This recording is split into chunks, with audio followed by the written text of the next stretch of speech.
Hello student, good morning सभी को। आज फिर वापस एक बार हम आपके सामने 10th क्लास एसएसटी का जो सब्जेक्ट हमारा ज्योग्राफी चल रहा है, नेक्स्ट वीडियो को आज आपके सामने लेके आए हैं। इसमें आज हम एक नया चैप्टर स्टार्ट करेंगे, चैप्टर नंबर 10, क्योंकि हमने लास्ट चैप्टर 9 चैप्टर के अंदर मैंने आपको 2 से 3 पार्ट के अंदर हमने आप चैप्टर को समझाया था। आज के चैप्टर के अंदर हम भारत में पाए जाने वाले जो मिनरल्स हैं, जो खनिज संसाधन हैं, जो पावर एनर्जी जो मिनरल्स पाए जाते हैं, ऊर्जा जो संसाधन है, उसके ऊपर हम इस वीडियो में चर्चा करेंगे। क्योंकि इस सब्जेक्ट के अंदर ऑल ज्योग्राफी के जो फैक्टर्स हैं, जो कारक हैं, जो जिससे कहीं ना कहीं मानव अपनी एक्टिविटी को चलाता है, अपनी दिनचर्या को चलाता है, अपने रिसोर्सेस के द्वारा किस प्रकार, जिसको हम ह्यूमन रिसोर्स बोलते हैं, मानव अपने खुद को यूज करते हुए किस प्रकार प्रकृति से इन चीजों को प्राप्त करता है या इन मिनरल्स को प्राप्त करता है। तो इन्हीं को इस वीडियो में आज हम आपको बताने जा रहे हैं। जो पार्ट फर्स्ट है हमारा 10th चैप्टर का, जिसमें खनिज व ऊर्जा संसाधन चैप्टर का नाम है, तो आइडल एकेडमी स्कूल आपके लिए फिर से एक नए वीडियो के साथ, एक नए सवेरे के साथ आपको वो समझाने का प्रयास करेगी। तो चलो दोस्तों, शुरू करते हैं चैप्टर नंबर 10, खनिज एवं ऊर्जा संसाधन। मैं अरविंद जारवाल आपको कुछ नया समझाने का प्रयास करूंगा, जिसमें हम सबसे पहले जो भारत में जो खनिजों को जो भौतिक और रासायनिक गुणों के आधार पर जो बांटा गया है इंडिया के अंदर, इसको 2 पार्ट्स में डिवाइड किया गया, 2 भागों में बांटा गया है। जिसमें सबसे पहला जो है वो है धात्विक खनिज। जैसे नाम से स्पष्ट है कि जिन खनिजों के अंदर धातु की मात्रा सबसे ज्यादा पाई जाती है और धातु की मात्रा देखने को मिलती हो, वो खनिज कहीं ना कहीं धात्विक खनिज के नाम से जाने जाते हैं। जैसे आपका लोहा हो गया, तांबा हो गया, कहीं ना कहीं इनमें धातुएं पाई जा रही है। दूसरे नंबर पे जो आता है वो आता है अधात्विक खनिज, मतलब वे खनिज पदार्थ जिनके अंदर धातु की मात्रा नहीं पाई जाती हो, वो खनिज कहलाते हैं अधात्विक खनिज। तो दोस्तों, ये दोनों जो खनिज पदार्थ हम पढ़ रहे हैं, तो हम इस पूरे चैप्टर में इन्हीं दोनों खनिज पदार्थों पर चर्चा करेंगे। धात्विक खनिज कौन कौन से हैं और अधात्विक खनिज कौन से हैं। धात्विक खनिज के अंदर जब हम पढ़ेंगे तो उसमें हम देश में पाए जाने वाले प्रमुख धात्विक खनिज के बारे में पढ़ेंगे। उनमें से उन खनिजों को भारत के अंदर किस प्रकार डिवाइड किया गया, बांटा गया है, और कौन से ऐसे राज्य हैं जहां पर उन खनिजों का सबसे ज्यादा भंडार पाया जाता हो, या कह सकते हैं सबसे ज्यादा उन खनिजों को निकाला जाता हो। तो चलो दोस्तों, शुरू करते हैं। सबसे पहले बात करते हैं धात्विक खनिज की। धात्विक खनिज के अंतर्गत हमें मानेंगे कि ऐसे खनिज जिसमें किसी धातु का अंश हो, उसे हम धात्विक खनिज कहते हैं। मैंने अभी आपको बताया था कि जिस खनिज के अंदर धातु की मात्रा पाई जाती हो या धातु का अंश विद्यमान रहता हो, उसे हम धात्विक खनिज के नाम से जानते हैं। इसमें धात्विक खनिज को भी हम 2 भागों में बांटते हैं। धात्विक खनिज को भी हम 2 पार्ट्स में डिवाइड करते हैं। इन्हीं लोह अंश की मात्रा के आधार पर बांटा गया है, क्योंकि जिसमें सबसे ज्यादा लोह अंश पाया जाता है उसको एक तरफ रखा जाता है, और उससे थोड़ा कम पाया जाता है उसको दूसरी तरफ रखा जाता है। इसलिए इसको भी हम 2 पार्ट्स में डिवाइड करते हैं। सबसे पहले हम बात करते हैं लोह धातु प्रधान खनिज। इसमें उन खनिजों को शामिल किया जाता है जिसमें लोहे की अंश की मात्रा सबसे अधिक पाई जाती हो, मतलब आयरन ओर जो है वो सबसे ज्यादा मात्रा में अगर उसमें पाया जाता है, तो उसे हम कहीं ना कहीं लोह धातु प्रधान खनिज के नाम से जानते हैं। दूसरे नंबर पे हम चर्चा करने से पहले थोड़ा आपको मैं एग्जांपल दे देता हूं कि जैसे लोह एस्क, क्रोमियम, पाइराइट, टंगस्टन और कोबाल्ट, ये वो खनिज हैं जिनमें सबसे ज्यादा लोह अंश या लोहे की मात्रा पाई जाती है। दूसरे नंबर पर हम बात करते हैं अलोह धातु प्रधान खनिज। इसमें हम उन खनिजों को शामिल करते हैं, उन लोह जिसमें लोह अंश नहीं पाया जाता हो, जिसमें लोहे की मात्रा नहीं पाई जाती हो, इसमें हम उन खनिजों को शामिल करते हैं। एग्जाम्पल मैं आपको दूंगा, जैसे गोल्ड है, सिल्वर है, कॉपर है, जस्ता है, बॉक्साइड है, टिन है, मैग्नीशियम है। इनमें लोहे की मात्रा बिल्कुल नहीं पाई जाती, इसलिए इन खनिजों को अधात्विक खनिजों के नाम से जानते हैं। तो आपको ये समझ में आया होगा कि धात्विक खनिज क्या है, जिनमें लोह, वे खनिज जिसमें धातु का अंश विद्यमान रहता हो, उन्हें हम धात्विक खनिज कहते हैं। कोई ना कोई धातु पाया जाता हो, धात्विक खनिज को हमने दो भागों में बांटा, लौह धातु प्रधान और अलोह धातु प्रधान। लौह धातु प्रधान जो खनिज होती है उनमें कहीं न कहीं लोहे की मात्रा या लोहे का अंश पाया जाता है, और अलोह धातु जो प्रधान खनिज होते हैं उसमें कहीं न कहीं लोहे का अंश ना के बराबर होता है या नहीं पाया जाता। जैसे कि मैंने आपको बताया एग्जाम्पल में कि लोह एस क्रोमियम और पायराइट जो है वो लोह धातु के हैं, और सोना, जस्ता, चांदी, तांबा, बॉक्साइड और टिन ये अलोह धातु के एग्जाम्पल हैं। चलो थोड़ा आगे चलते हैं। दूसरे नंबर पर हम बात करते हैं अधात्विक खनिजों की। अधात्विक खनिज क्या होते हैं? इनमें हम ऐसे खनिजों को शामिल करते हैं जिसमें किसी धातु का अंश नहीं पाया जाता हो, उसे हम अधात्विक खनिज कहते हैं। जैसे चूना, पत्थर, मतलब इन खनिजों में कहीं ना कहीं लोहे की मात्रा नहीं पाई जाती है या ना के बराबर देखने को मिलती है। जैसे ऊर्जा खनिज। ऊर्जा खनिज के अंदर ऐसे खनिज जिसमें ऊर्जा या ऊष्मा प्रदान करते हैं, मतलब जो हमें एनर्जी देते हैं, चाहे वो सोलर एनर्जी हो चाहे विंड एनर्जी हो, मतलब हम यहाँ पर उन खनिजों को शामिल करेंगे जो हमें ऊर्जा प्रदान देते हैं। तो सोलर और विंड एनर्जी जो मैंने आपको एग्जांपल दिया, ये कहीं ना कहीं ऐसे, इसमें हम इसको खनिज नहीं बोलेंगे क्योंकि सोलर और विंड एनर्जी कहीं ना कहीं पावर्स तो हैं, लेकिन ये वो पावर जिनको हम परंपरागत, ठीक है, और ये गैर परंपरागत स्रोतों में शामिल करते हैं। लेकिन यहाँ पर हम बात करेंगे कोल की, कोयले की बात करेंगे, हम यहाँ पर थोरियम की बात करेंगे, मतलब वो खनिज जो कहीं ना कहीं भूमि के अंदर से खोद कर निकाले जाते हो और जिनसे कहने की हमें ऊष्मा या ऊर्जा प्राप्त होती हो। इसे भी हम दो भागों में बांटेंगे, इसको हम 2 पार्ट्स में डिवाइड करेंगे। सबसे पहला ईंधन खनिज, इसमें हम उन खनिजों को शामिल करते हैं जिसमें ईंधन के रूप में हम इनको उपयोग लेते हैं। जैसे कि कोयला, इसको हम किस रूप लेते हैं? ईंधन के रूप में हम इसको यूज करते हैं। पेट्रोल और प्राकृतिक गैस, इसमें और बाकी एग्जाम्पल में इसको शामिल कर सकते हैं। दोस्तों दूसरे नंबर पे हम बात करते हैं अणु शक्ति खनिज। ये आज के जमाने में पूरे संसार के लिए सबसे मेन पावर एनर्जी के रूप में यूज किया जा रहा है, जिसमें यूरेनियम, थोरियम, बेरिलियम, इल्मेनाइट, ये वो खनिज है जिनसे कहीं ना कहीं पावर एनर्जी प्राप्त होती है और जो कहीं ना कहीं वर्ल्ड की जो स्ट्रक्चर है उसको और अच्छा करने में भी बहुत ज्यादा काम आ रहा है। इसके अलावा हम बात करते हैं भारत के प्रमुख खनिजों की, हम बात करेंगे यहाँ पर। अब हम एक एक करके पढ़ेंगे। यहाँ पर जो मैं पहला खनिज पदार्थ लेके आ रहा हूँ वो मोस्ट है, क्वेश्चन पूछा जाएगा आपसे, हाफ डे एग्जाम में पूछा जाएगा और ईयरली एग्जाम में भी यहाँ से क्वेश्चन पूछा जाता है। एक बड़ा क्वेश्चन आता है, 2 मार्क्स में आता है, क्योंकि मैं ज्योग्राफी के अंदर बड़े क्वेश्चन को 2 मार्क्स ही बोलूंगा क्योंकि 2 मार्क्स बहुत होते हैं बोर्ड एग्जाम के लिए। इसमें हम सबसे पहले बात करते हैं आयरन ओर की बात करते हैं, लौह एस की बात करते हैं। सब अच्छे से जानते हो लौह एस क्या है, आयरन ओर किसे कहते हैं।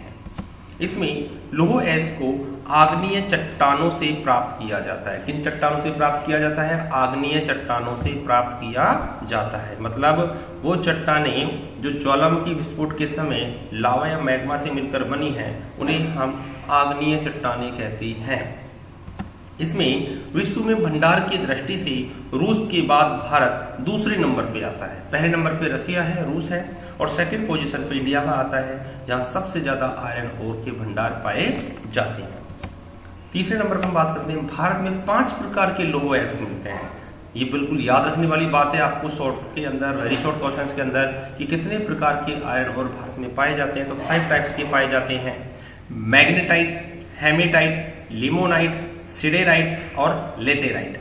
ये वो लौह एस हैं जो इंडिया के अंदर देखने को मिलते हैं या पाए जाते हैं, जिनमें कुछ इंपोर्टेंस लौह एस हैं जो भारत में जिनका उत्पादन सबसे ज्यादा होता है, जिनका सबसे ज्यादा हम खनन क्रिया के द्वारा जिनको निकाला जाता है।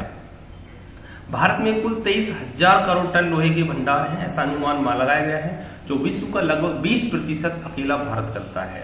तभी तो भारत को आयरन ओर के रूप में एक सोने की चिड़िया कहा जाता है, या कहता हूं सबसे ज्यादा यहाँ पर आयरन ओर के भंडार पाए जाते हैं।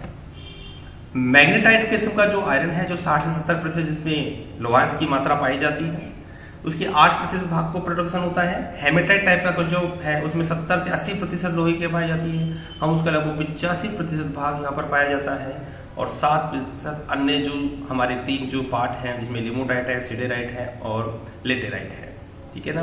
ये लौह आयर्स हमारे यहाँ पर भंडार पाए जाते हैं।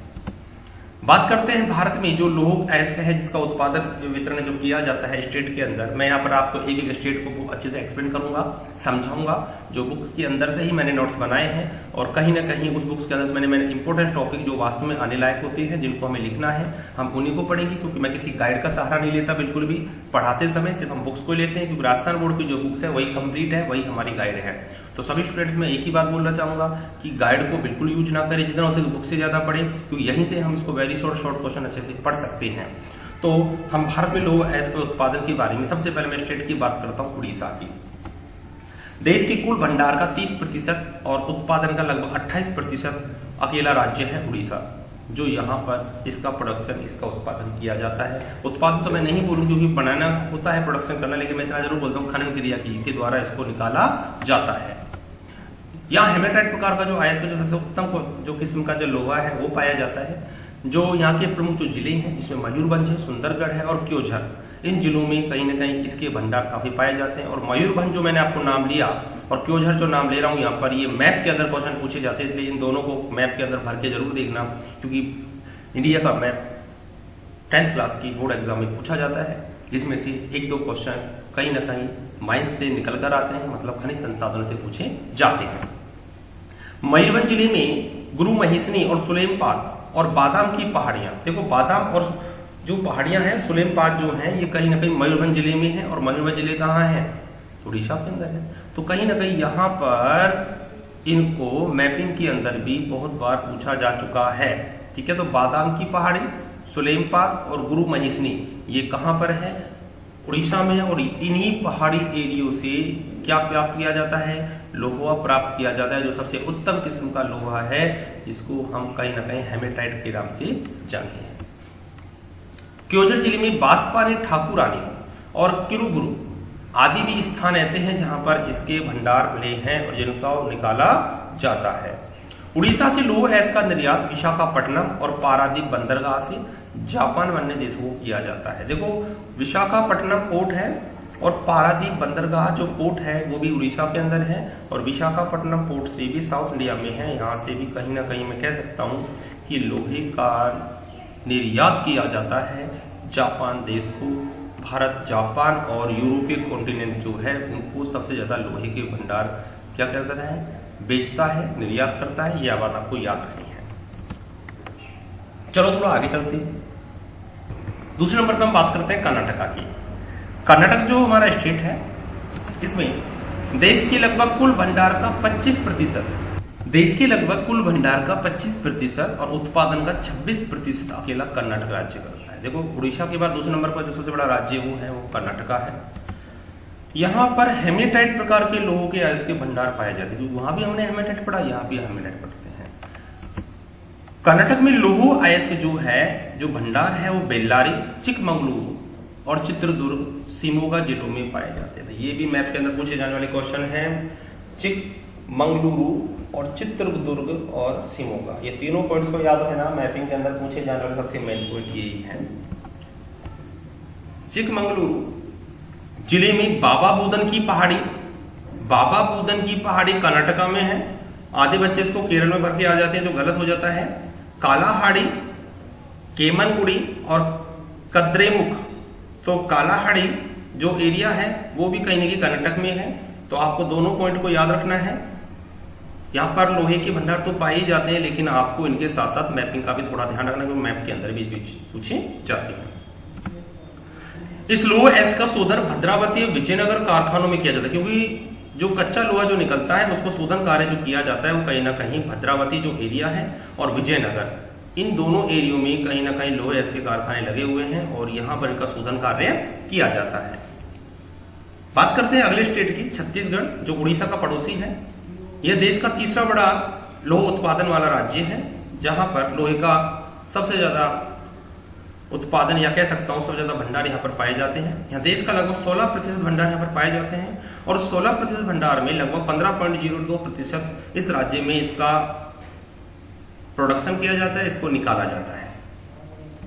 बात करते हैं यहाँ हेमेटाइट प्रकार का लोहा पाया जाता है और उसके भंडार पाए जाते हैं। तो मैं कह सकता हूं ये एक ही बेल्ट पर, या कहते हैं एक ही स्थिति में स्थित होने के कारण कहीं ना कहीं आग्नेय चट्टाने जो थी या कहते हैं ज्वालामुखी विस्फोट के समय यहाँ पर इन भंडारों का एक प्रकार से स्थायीकरण हुआ, या मैं कह सकता हूँ ये वो राज्य हैं जहाँ पर यहाँ की जो लैंड है, यहाँ की भूमि है और यहाँ के गर्भ के अंदर, भूमि के अंदर लगभग एक ही प्लेट के होने के कारण यहाँ पर हेमेटाइट टाइप का जो लोहा है वो सबसे ज्यादा मात्रा में पाया जाता है। दोस्तों आगे बात करते हैं, छत्तीसगढ़ में जो लोह अयस्क है वो बस्तर, दुर्ग, दंतेवाड़ा, बिलासपुर और राजनांदगांव ये वो जिले हैं जहां पर छत्तीसगढ़ में लोह अयस्क पाया जाता है, जहां से खनन क्रिया द्वारा इसको निकाला जाता है। इसमें आपको बिलासपुर का नाम याद रखना है, जो मैप के अंदर पूछा जाता है, बिलासपुर जो छत्तीसगढ़ के अंदर है।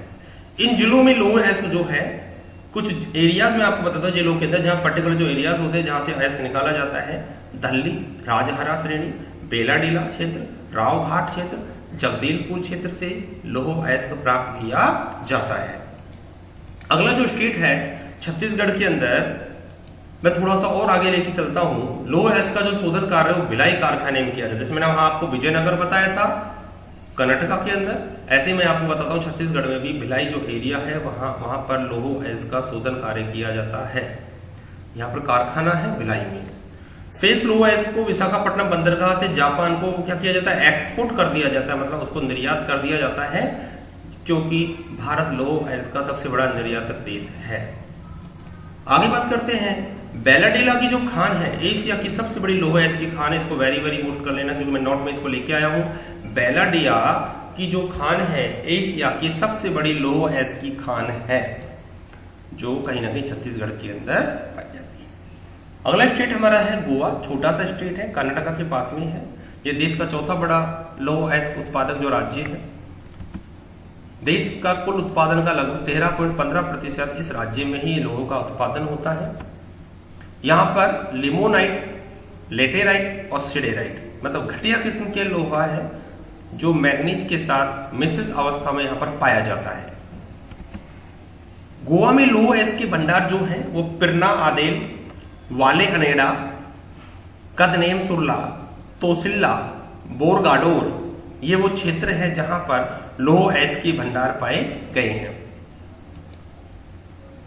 यहां से प्राप्त होने वाला जो लोहा है वो मारमागांव जो पोर्ट है, ये प्रश्न बहुत पूछा जाता है मैप के अंदर कि मारमागांव पोर्ट को शो कीजिए जो गोवा के अंदर है। विदेशों को या अन्य देशों को हम यहां से इस लोहे को एक्सपोर्ट कर देते हैं, मतलब निर्यात कर देते हैं। झारखंड अगला राज्य है जिसको खनिजों का अजायब घर के नाम से भी जाना जाता है, ऐसा माना जाता है। खनिज सबसे ज्यादा यहाँ पर पाए जाते हैं राजस्थान के जैसे। तो यह देश का 5वां बड़ा लोह अयस्क उत्पादक राज्य है। यहां देश के उत्पादन का लगभग 10.10% इस राज्य में ही इसका प्रोडक्शन होता है या यहां से इसको माइन द्वारा निकाला जाता है।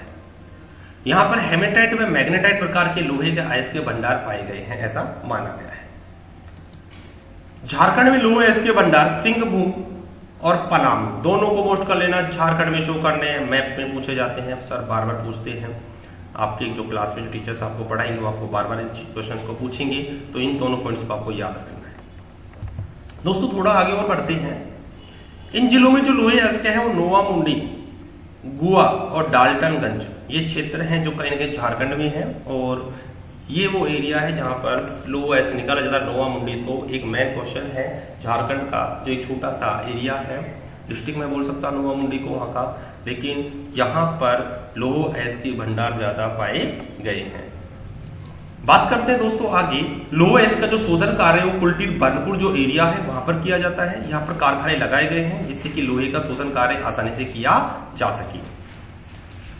अगला जो हमारा छोटा सा टॉपिक झारखंड के अंदर है उसको नोट में मैं आपके सामने लेके आया हूं। लोह अयस्क का जो खनन कार्य है वो सबसे पहले इसी राज्य से शुरू हुआ था। मैं कह सकता हूं इंडिया के अंदर आयरन ओर का जो सबसे पहले जो खनन कार्य के लिए जो उद्योग धंधे जो लगाए गए थे, या मैं कहता हूं शोधन कार्य के लिए जो जगह यूज की गई थी वो झारखंड ही था, और देश का सबसे पहला यहाँ पर लोह अयस्क के लिए शोधन कार्य की जो कारखाना था वो यहाँ पर लगाया गया था।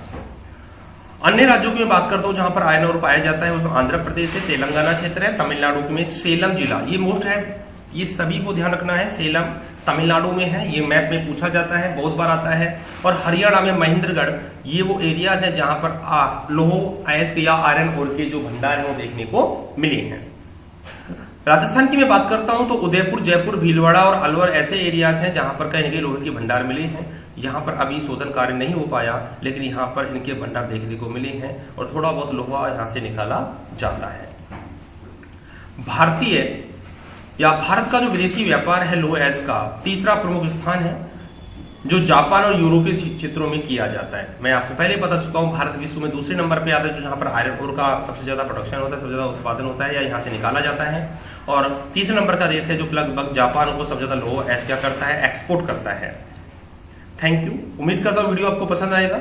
अगले वीडियो में मैं आपको अगले जो माइंस को लेकर आऊंगा, जिसमें हम कॉपर के बारे में चर्चा करेंगे या अदर जो है बॉक्साइड है, ठीक है, सीसा जस्ता है, लीड है, जो भी हम पढ़ेंगे वो अगले वीडियो में पढ़ेंगे। इस वीडियो को अच्छे से देखिए, नोट्स बनाएं और उम्मीद करूंगा वीडियो को ज्यादा देखने की कोशिश करें। Thank you.